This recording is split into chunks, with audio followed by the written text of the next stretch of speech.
Hello and welcome back to OCD Coded. I'm Erin Brown, licensed marriage and family therapist and mental health counselor. I also have OCD myself, and my goal with this is to help you learn how to turn your OCD into a superpower.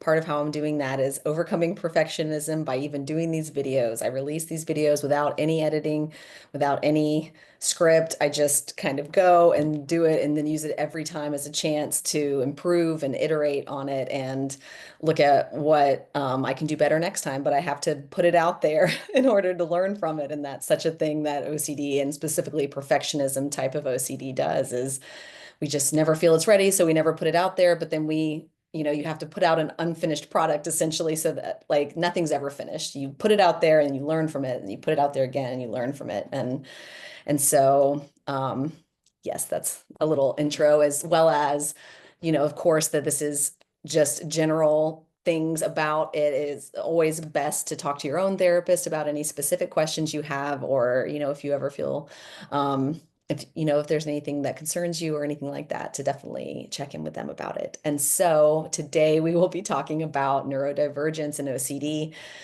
It wasn't too long ago that OCD was switched from an anxiety disorder to a processing disorder. And so neurodivergence is pretty much the same as a processing disorder. And I like saying neurodivergence a lot better than processing disorder because I don't like the whole disease model of mental health, but of any medical model, the idea that there's something wrong with us, diseased or something broken we have to fix.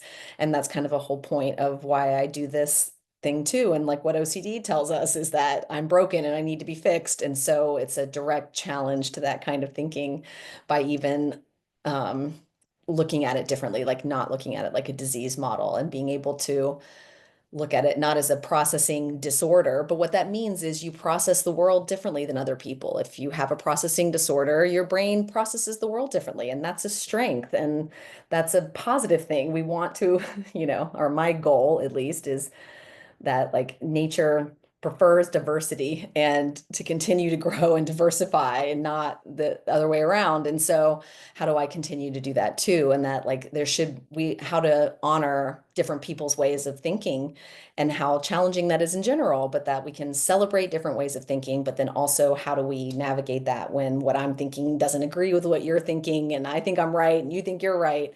And I think that's a really important discussion for a lot of topics. Currently is, how do I like what's right for me might not be right for other people. But it's right for me, and what's right for other people might not be right for me, and that has to be okay. But at what point do those things conflict? At what point is what's right for me conflicting with somebody else? And how do we navigate that when my needs or my way of seeing the world conflicts with your way of seeing in the world in a way that we both can't coexist together or side by side?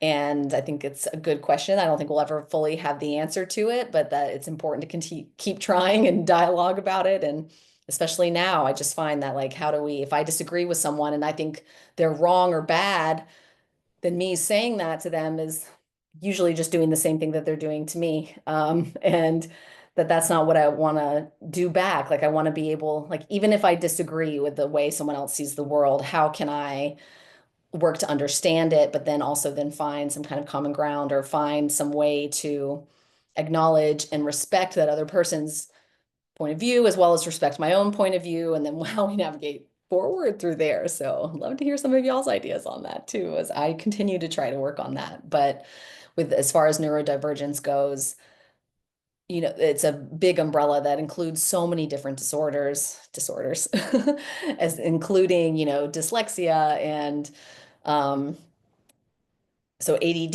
and autism and bipolar and then PTSD, becomes a processing disorder. It's a stuck processing.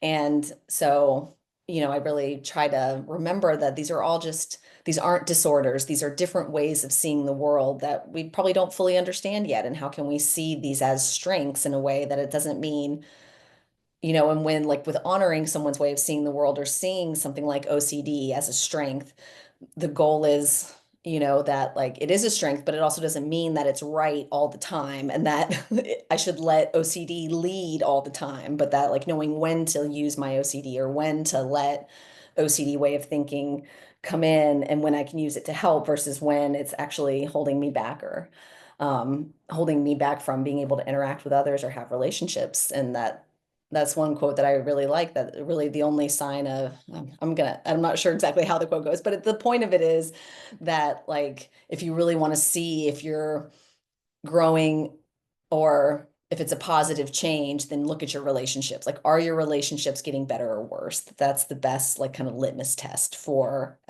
change. And um I like to keep that in mind as I go through this. And then thinking, how do we have relationships? And again, relationships doesn't mean I let people, that just because I honor the way someone else sees the world doesn't mean I don't set boundaries. It doesn't mean that, like, I can still say that's not for me, but still love and respect someone else. And so, as you can see, I'm still chewing on this quite a bit, and so I'm trying to figure out where my path and my role is in it. How can I be the example of what I want to see? How can I stand up for what I believe in, but also show this path forward for how, like, I can talk to other people that I disagree with, and, like, I maybe really disagree on a fundamental level, like, but this is my right and they believe this other thing is their right, and then it feels like our rights are conflicting on each other. And so, how to start to embody that in a different way, how to stand up for what I believe in, but also honor that other people are going to believe in a different thing. And I don't know, work together about it.